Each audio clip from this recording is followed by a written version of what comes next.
السلام علیکم دوستو ہندوستان پر برطانوی راج تقریباً 2 صدیوں تک رہا۔ ان صدیوں میں انگریزوں نے جبر کی پالیسی روا رکھی۔ اس دور کی حکومت کی سفاکانہ پالیسیوں کی وجہ سے کئی حادثات اور سانحات رونما ہوئے۔ انہی میں ایک سانحہ جلیانوالہ باغ بھی تھا، جسے برصغیر پاک و ہند کی تاریخ کا سب سے بڑا ریاستی جبر اور ظلم قرار دیا جاتا ہے۔ یہ سانحہ کیوں پیش آیا؟ اس میں کتنے لوگوں کی جان گئی اور اس کے محرکات کیا تھے؟ سن 1919 میں پیش آنے والے سانحہ پر ہندوستانی قوم کا رد عمل کیا تھا؟ کیا اس واقعہ کے ذمہ دار جنرل کو قتل کر دیا گیا یا پھر اسے انعامات سے نوازا گیا؟ آج کی ویڈیو میں ہم آپ کو یہی سب کچھ بتائیں گے۔ دوستو، سن 1914 میں شروع ہونے والی پہلی جنگ عظیم میں ہندوستانی قوم اس امید پر شامل ہوئی تھی کہ جنگ ختم ہونے پر حکومتی ڈھانچے میں تبدیلیاں رونما ہوں گی، اختیارات میں کچھ حصہ ہندوستان کو ملے گا اور قوانین میں بھی نرمی ہوگی۔ ایک رپورٹ کے مطابق اس جنگ میں ہندوستان کے لگ بھگ 13 لاکھ جوان شریک ہوئے تھے، جن میں سے تقریباً 74,000 جان کی بازی ہار گئے۔ دوستو، جب پہلی جنگ عظیم ختم ہو رہی تھی تو انگریز حکومت نے سیاسی مجرموں کو سزا دینے کے لیے ایک قانون منظور کیا اور اسے کالا قانون کہا گیا۔ اس قانون کو بنانے والی کمیٹی کے صدر سر راڈ تھے۔ اس قانون کے تحت کسی بھی ہندوستانی کو شک کی بنیاد پر جیل میں ڈالا جا سکتا تھا اور بغیر کسی عدالتی کارروائی کے 2 سال تک قید رکھا جا سکتا تھا۔ فروری 1919 میں پیش ہونے والے اس قانون کے خلاف ہندوستانی قوم اٹھ کھڑی ہوئی۔ قائد اعظم محمد علی جناح نے امپیریل کونسل کی ممبرشپ سے استعفیٰ دے دیا اور مہاتما گاندھی نے اس قانون کے خلاف باقاعدہ ایک تحریک شروع کر دی۔ یہ تحریک چند ہی دن میں ہندوستان کے کونے کونے میں پھیل گئی۔ 6 اپریل کو ملک گیر ہڑتال کا اعلان کر دیا گیا، لیکن کچھ غلط فہمی کی بنا پر یہ ہڑتال 30 مارچ کو دلی اور پنجاب کے کچھ شہروں میں شروع ہوئی۔ دلی میں اس ہڑتال میں کچھ بدنظمی پیدا ہو گئی اور انگریز فوجیوں نے مجمع پر فائرنگ کر دی۔ اس بھگدڑ اور فائرنگ میں کچھ ہندوستانی جان کی بازی ہار گئے۔ یہ خبر جنگل میں آگ کی طرح پھیلی اور انگریز حکومت کے خلاف احتجاج کرنے کے لیے پنجاب بھر میں لوگ باہر نکل آئے۔ آنے والے دنوں میں سڑکوں پر ہر طرف مظاہرین کا ہجوم تھا۔ ان حالات میں کچھ مزید ہلاکتیں بھی ہو گئیں۔ حکومت نے بگڑتے حالات دیکھے تو جلد سے جلوس پر پابندی لگا دی اور بندوق کے زور پر مظاہرین کو روکنا شروع کر دیا۔ کچھ ہی دن بعد یعنی 13 اپریل 1919 کو پنجاب میں بیساکھی کا تہوار تھا۔ اس تہوار پر ہر سال پنجاب بھر سے سکھ اکٹھے ہوتے تھے اور اپنے اس میلے کو پورے جوش و خروش سے مناتے تھے۔ دوستو، جلیانوالہ باغ بھارت کے شہر امرتسر میں واقع ہے، مگر یہ میدان امرتسر کا کوئی باغ نہیں تھا، بلکہ ایک ایسا علاقہ تھا جو چاروں طرف سے مکانات میں گھرا ہوا تھا۔ اس میں داخلے کے 5 دروازے تھے۔ سالوں سے اس میدان میں سکھ بیساکھی کا تہوار منانے آتے تھے۔ چنانچہ اس دن بھی 15 سے 20 ہزار کے قریب لوگ یہاں جمع ہو گئے۔ زیادہ تر لوگ دور دراز کے علاقوں سے آئے تھے، جنہیں اس بات کا علم ہی نہیں تھا کہ یہاں اجتماعات پر پابندی ہے۔ دوستو، اس وقت پنجاب کے اس علاقے کا کمانڈر جنرل ڈائر تھا۔ چنانچہ ڈائر نے بیساکھی سے پہلے شہر میں ہر قسم کے اجتماعات پر پابندی عائد کر دی۔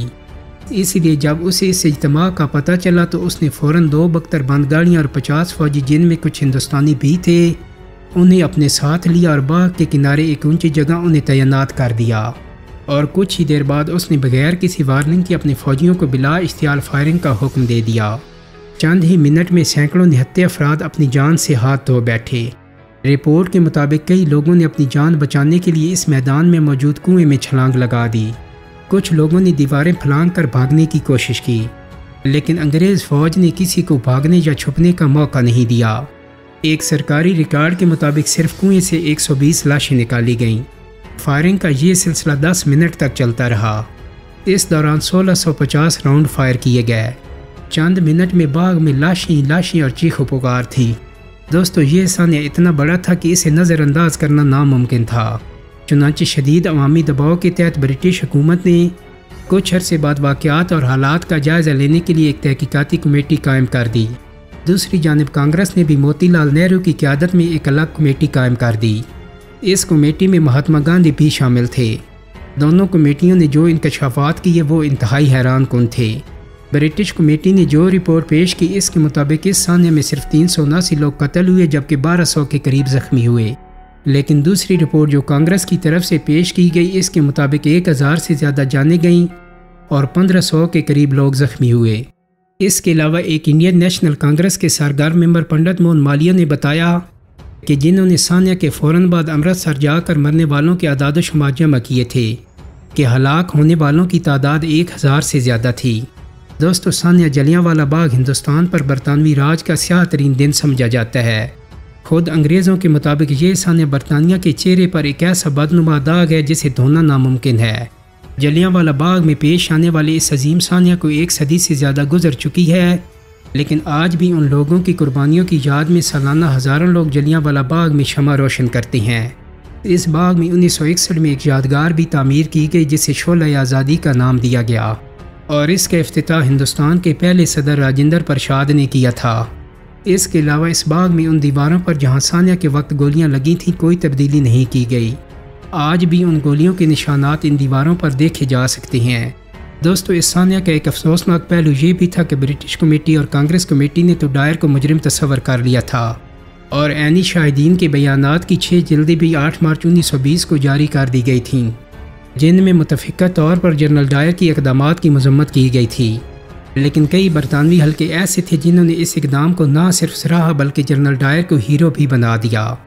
برطانوی حلقوں کے مطابق جنرل ڈائر اگر جلیانوالہ باغ میں ان 300 لوگوں کو ہلاک نہ کرتے تو ہندوستان ایک نئے غدر میں داخل ہو جاتا اور 300 کے بجائے لاکھوں لوگوں کی ہلاکت ہوتی۔ برطانیہ نے جنرل ڈائر کو بچانے کی بھرپور کوشش کی اور اس کے خلاف کسی قسم کی سزا کی کارروائی کی سفارش نہیں کی۔ البتہ secretary of state for the war Winston Churchill نے اس واقعہ کو سفاکانہ اور خوفناک کہا۔ انہوں نے تقریر میں کہا کہ عوام نہتے تھے اور ان کے پاس صرف لاٹھیاں تھیں۔ چنانچہ چرچل کی اس تقریر کے بعد 247 اراکین نے جنرل ڈائر کے خلاف جبکہ 37 اراکین نے اس کے حق میں ووٹ ڈالے، لیکن ان سب ثبوت و دلائل کے باوجود بھی جنرل ڈائر کو کوئی سزا نہیں دی جا سکی۔ البتہ اسے اپنی مدت ملازمت سے 2 سال پہلے ریٹائرڈ کر دیا گیا۔ کچھ ہی عرصے بعد وہ شدید بیمار ہوا اور 1927 میں اس کی موت ہو گئی۔ دوستو، اس ثانیہ میں بہت سے لوگ زخمی بھی ہوئے تھے اور ان میں سے ایک بچہ ادھم سنگھ بھی تھا۔ کہا جاتا ہے کہ اس نے قسم اٹھائی تھی کہ وہ اس ظلم کا بدلہ لے کر رہے گا۔ 1940 میں اس واقعہ کے 21 سال بعد ادھم سنگھ نے لندن کے ایک ہال میں مائیکل ڈائر کو گولی مار کر اپنی قسم بھی پوری کر دی۔ لیکن دوستو، بہت سے لوگ اس غلط فہمی کے شکار ہیں کہ ادھم سنگھ نے اس جنرل ڈائر کو قتل کیا تھا جس نے جلیانوالہ باغ میں نہتے لوگوں پر فائرنگ کروائی تھی۔ لیکن واقعہ یہ ہے کہ وہ قتل ہونے والا شخص جنرل ڈائر نہیں مائیکل ڈائر تھا۔ ثانیہ جلیانوالہ باغ کے وقت بہت سے لوگ اسے اس واقعہ کا ذمہ دار سمجھتے تھے، کیونکہ اس نے جنرل ڈائر کے اقدام کو نہ صرف سراہا تھا بلکہ کچھ مورخین کے مطابق جلیانوالہ باغ کا ثانیہ اسی مائیکل ڈائر کا منصوبہ تھا۔ دوستو، ثانیہ جلیانوالہ باغ کے اس واقعہ نے پورے ہندوستان کو ہلا کر رکھ دیا تھا۔ اس واقعہ کے بعد ہندوستان بھر میں انگریز کے خلاف نفرت کی آگ بھڑک اٹھی۔ مشہور بنگالی ادیب ٹینگور کو اس واقعہ کی اطلاع 1 ماہ بعد ملی تو انہوں نے احتجاجاً سر کا خطاب واپس کر دیا۔ کانگریس نے 1920 میں ملک بھر میں عدم تعاون تحریک کا آغاز کیا اور اس تحریک میں مسلمان، سکھ اور ہندو متحد ہو کر انگریز کے خلاف میدان میں آ گئے۔ دوستو، ویسے تو آج تک اس ثانیہ پر حکومت برطانیہ کی طرف سے کبھی معافی نہیں مانگی گئی، البتہ 1997 میں ملکہ الزبتھ سیکنڈ نے جلیانوالہ باغ کا دورہ کیا اور آدھے منٹ کی خاموشی اختیار کر کے اپنے جذبات کا اظہار کیا۔ اس کے علاوہ 2013 میں برطانوی وزیر اعظم ڈیوڈ کیمرون بھی باغ کا دورہ کر چکی ہیں اور انہوں نے اس واقعہ کو شرمناک قرار دیا تھا، لیکن سرکاری طور پر کبھی بھی اس واقعہ پر برطانیہ نے معافی نہیں مانگی۔ دوستو، امید کرتا ہوں کہ میری آج کی ویڈیو آپ کو پسند آئی ہوگی۔ اگر ویڈیو اچھی لگی ہے تو اس کو لائک اور شیئر کر دیں۔ میرے چینل کو سبسکرائب کرنے کے ساتھ ساتھ بیل آئیکن کو بھی کلک کر دیں تاکہ آپ کو میری آنے والی مزید ویڈیوز کے نوٹیفیکیشن ملتے رہیں۔ بہت جلدی ایک نئی ویڈیو کے ساتھ ملاقات ہوگی۔ اپنا بہت سارا خیال رکھیے گا۔ اللہ حافظ۔